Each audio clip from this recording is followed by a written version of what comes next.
дастаи пешсафи лигаи якуми мамлакат Равшани Шаҳрикуло бо дастаи ҳамноми худ аз ноҳияи Зафарободи вилояти Суғд дар доираи даври нуҳуми лигаи якум андари майдони рақобат шуданд. Бозии мазкур аз нафасҳои аввали дидор басо сергол ва ҷолибу хотирмон ҷараён гирифт. Голи аввал дар бозии имрӯза маҳз аз ҷониби меҳмонон ба самар расонида шуд ки баъди иҷрои зарбаи ҷаримавӣ тӯб ба дасти дарвозабони дастаи Равшани Кулоб Рустам Ризоев бархӯрд ва аввалин шуда Бахтиёр Зарипов ба тӯб расид ва бо зарбаи худ ҳисоби бозиро кушод. ҳуҷумҳои пай дар пайи дастаи соҳибони майдон баъди ин гол дар назди дарвозаи Равшани Зафаробод афзун гардид ва дар дақиқаҳои 32-юми бозӣ Саидхони Амрохон голи аввали дастаи Равшани Кулобро ба самар расонид. Бо гузарош шудани 6 дақиқа ҳамлавари канории дастаи Равшани Кулоб Амирҷони Фаррухзод тавонист ки бо голи задаи худ дастаи Равшани Кулобро ба пеш барорад. Дар нафасҳои охири қисми аввали бозӣ бошад, Зиёуддин Фузайлов аз масофаи дур як голи зеборо ба ҳадаф расонида ҳисоби бозиро баробар 2-2 намуданд. Дар қисмати дуюми бозӣ бошад, дастаи Равшани Кулоб пурра бартариро ба даст гирифта пай дар пай дарвозаи рақибро голборон намуд.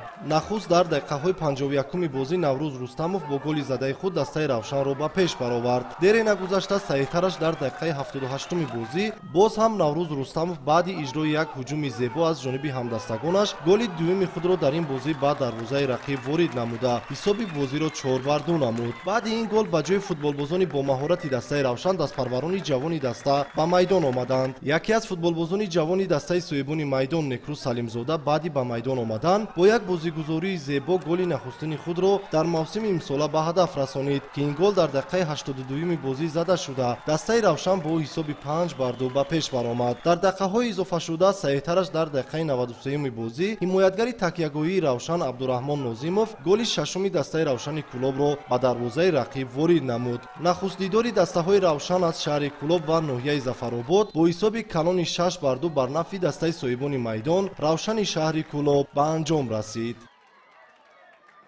тими Зафаробод як тими буд ки мо бори аввал бо ин тим вохӯрдем ва як хеле тими пурқувват бо як тими ки як характери бозии худро дорад.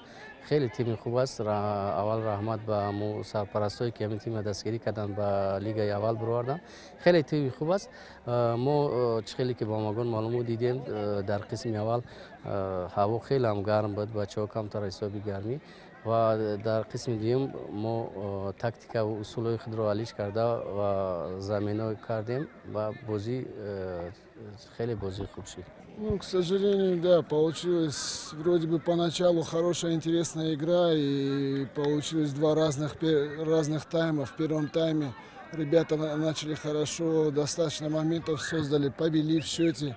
К сожалению, опять же, допустили грубые ошибки и по счету стали проигрывать, но тут же ребята собрались, сравняли счет. Во втором тайме попросил построже сыграть сзади, впереди попросил, чтобы поувереннее, понаглее. Но, к сожалению, грубые ошибки привели к разгромному счету. Я думаю, Равшан Куляб, то, что касается лидерства в первой лиге, они на классе и доказали это игрой, и заслуженно победили, с чем я их хочу поздравить и пожелать им в дальнейшем удачи.